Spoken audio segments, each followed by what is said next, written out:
Dababy, Lil Baby, Roddy Ricch, Polo G. In 2019, these were some of the biggest names in hip-hop. Every single one of these artists was being praised as the next big thing, had the majority of rap fans behind them, and appeared to have the potential to have long careers at the top of rap. However, one by one, each of these artists began to see the narrative changing around them as music fans outside their core following began switching their opinions. Some of these artists even saw their albums flopping. People began speculating that they were losing it and falling off, and the continuous fight against the ever-growing narratives only got harder and harder.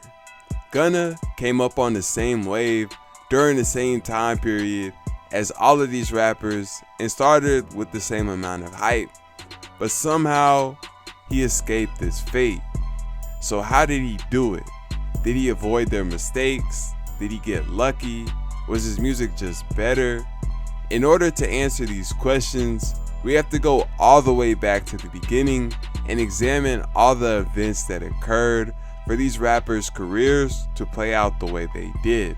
So in this video, we'll take a look at this late 10s era of rappers and see how Gunna was able to end up with such drastically different results.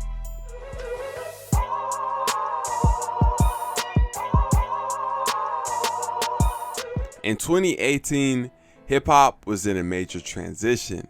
The SoundCloud era was falling apart, and a new wave of artists was coming up, making different styles of music.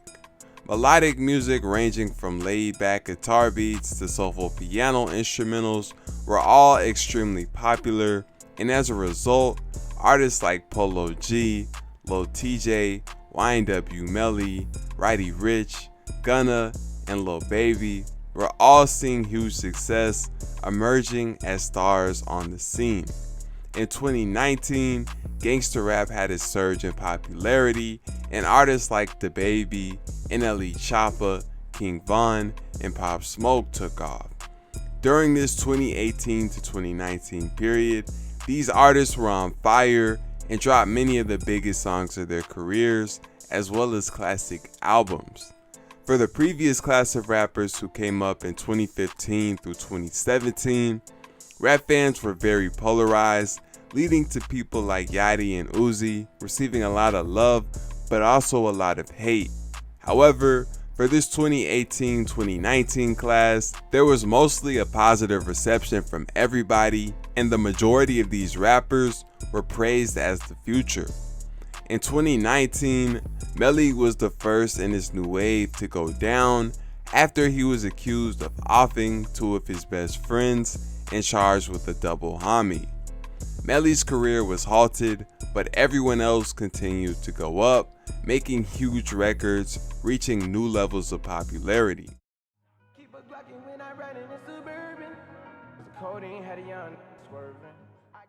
In 2020, Pop Smoke and King Von were the next rappers from this wave to go down. Early in the year, Pop Smoke was ambushed in his LA Airbnb where his life was taken, and later in the year, Von was involved in an altercation in Atlanta that turned fatal.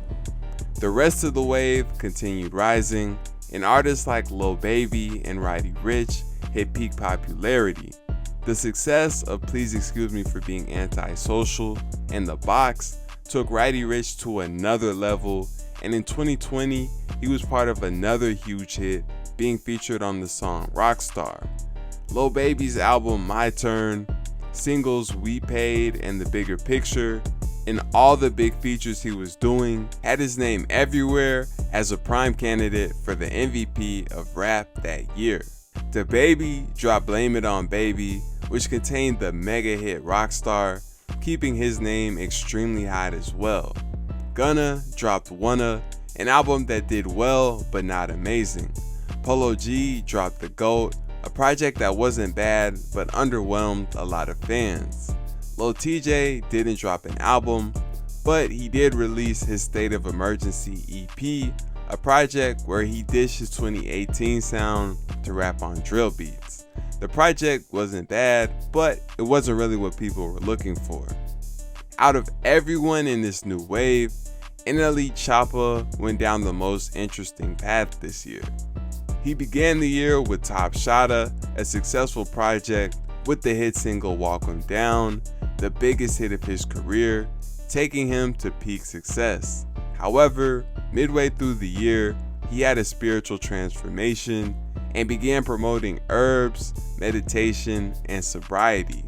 And in November, he dropped From Dark to Light, an album where he promoted this new positive transformation he had went through. Unfortunately, fans weren't really receptive to it, and although songs like Picture Me Grapin' and Bryson did numbers, as a whole, the project only sold 6,000 the first week. A lot of fans weren't really receptive to the new message Choppa was pushing, and outside of his music, people were clowning and criticizing him for his claims that he had herbs that could cure cancer. So overall, 2020 brought in mixed results.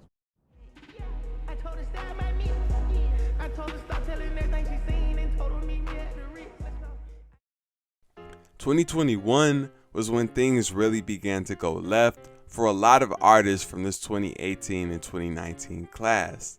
Lil TJ dropped his sophomore album, Destined to Win, which was a solid project, and he had a hit with the song Calling My Phone. But besides this record, the fans didn't take to this project the way they did to his 2019 release, True to Myself, and people began speculating on whether or not he was losing it. Lil Baby teamed up with Lil Durk to drop a collab project titled Voice of the Heroes, which received a good response from fans, but nowhere near my turn. Most people thought the project was cool, but nothing more. Polo G started the year off amazing, with his song Rap Star becoming a huge hit early on, and this led up to the release of Hall of Fame, his third album. But the project didn't hit the way he hoped. Fans labeled it as mid, and being that this was his second project that didn't really live up to expectations, public opinion began to turn. The narrative that all of Polo G's music was boring and sounded the same began growing, leading to people giving him the nickname Piano G. Out of everybody who dropped in 2021, Roddy Ricch had the worst reception. Please Excuse Me for Being Antisocial dropped in December of 2019. The consensus opinion was that the album was amazing and a hip-hop classic, leaving fans eagerly waiting for the follow-up. For the next 2 years, Roddy took a break, hardly releasing anything while fans begged for new music. Finally, in December of 2021, he returned with an album titled Live Life Fast. Expectations were through the roof, and the project severely underdelivered. The majority of the internet called it mid or trash. Fans had been waiting for 2 years for this project, so they didn't show Roddy any mercy, and the narrative completely flipped. People said he fell off and stopped checking for anything new from him. Dababy didn't drop an album this year, but he also saw a drastic decline in his career. Since 2020, he had found himself in controversy after controversy. He was accused of robbing a promoter in Miami, he slapped a female fan on camera, he dissed a child actor, and he worked with Tory Lanez when he was supposed to be canceled. But in July of 2021, he made the biggest mistake of his career when he went to Rolling Loud and said this. You didn't show up today with HIV, AIDS, any of them deadly transmitted diseases that'll make you die in 2-3 weeks. Put a cell phone light in the air. Lady, if you smell like water, put a cell phone light in the air. Fellas, lights up. Fellas, if you ain't in the parking lot, put your cell phone lights up. Up until this point, people had been criticizing Dababy for all the incidents he was causing, as well as his music, because many felt that he was making the same song over and over. These narratives hadn't really affected him up until that point, and for a brief period in 2021, Dababy even had more monthly listeners than Drake. However, after the Rolling Loud situation, a significant amount of the public flipped on him, and suddenly became tired of his music and antics, leading to him experiencing a significant decline in popularity. People say the shelf life of a typical rap career is around 3 years, and 2021 was a prime example of this because the majority of these artists who blew up in 2018 watched their careers take a turn.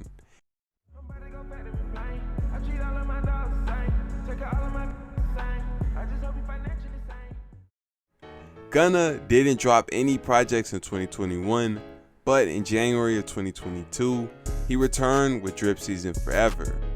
Given how things went for his peers the previous year, this was a crucial project when it came to shaping the narrative and determining whether fans would write him off or not.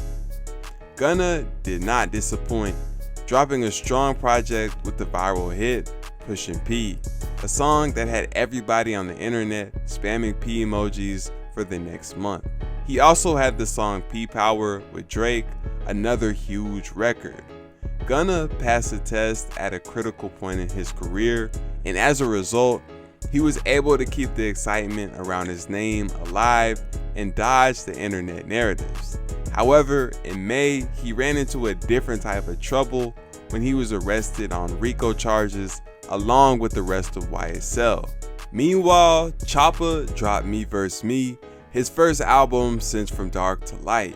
In 2021, he had gone back to the gangsta music he blew up off of, which led to people criticizing him for being fake spiritual, but overall his numbers remained consistent. He wasn't as big as 2019 and 2020, but he didn't have a major decline, and the only negative narratives around his name were the ones around his music and spirituality contradicting each other. Lil Baby was also seeing steady numbers, but he did have narratives forming around the quality of his music. His 2021 collab project, Voice of the Heroes, had a decent response, but fans were waiting for something on the level of My Turn or better. Lil Baby had been getting nothing but love through 2021. However, in 2022, the narrative began to shift. He dropped a handful of singles throughout the year, but people were not embracing them the way they did his older music. People began criticizing his songs, saying his flow and beat selection was getting repetitive, and he was basically making the same song over and over. And later in the year, he got into a beef with DJ Academics, and this would lead to Act using his platform to push these narratives even further. Around the same time, Baby announced he was dropping a new project, and given the fact that he was losing momentum, this project was critical for gaining back the internet and fans outside his core audience, as well as turning things around and reminding everybody why they loved him so much back in 2020. In October, Lil Baby released his Only Me, the follow-up to My Turn, and it disappointed expectations and received the same criticisms of sounding the same, being labeled a mid-project. 2022 also confirmed the effects of 2021 for artists like Roddy Ricch and Dababy. Roddy Ricch's Feed the Streets 3 did 40,000 first week, 20,000 less than Live Life Fast, and barely anybody noticed it. Dababy dropped a collab album with NBA YoungBoy that did 29,000 first week, and then a solo album later in the year that did 17,000 first week, and it was clear that rap fans had moved on. So through 2021 and 2022, Gunna was the only artist from this 2018-2019 wave to release a project that people outside his core audience were excited about. But from May through December, he was sitting in the Fulton County Jail.